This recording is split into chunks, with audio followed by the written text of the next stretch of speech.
Volám sa Lukáš a už veľmi dlho trpím závislosťou na marihuane.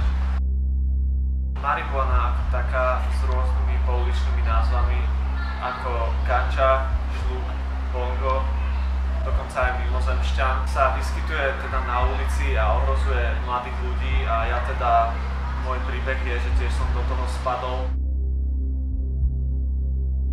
Všetko to začalo tak, že som došiel na strednú školu a tam chalani mali, viete, nejaké tie srandy, nejaké tie cigaretky z marihuany a povedali, že sa budem potom cítiť veselý. Ale ako som si to dal, tak som ucítil, ako do mňa vchádza démon a zlo, ktoré táto rastlina nosí v sebe. Je to neopísateľný pocit a postupom času už sa to zhoršilo a prešiel som teda aj k injekčnej aplikácii.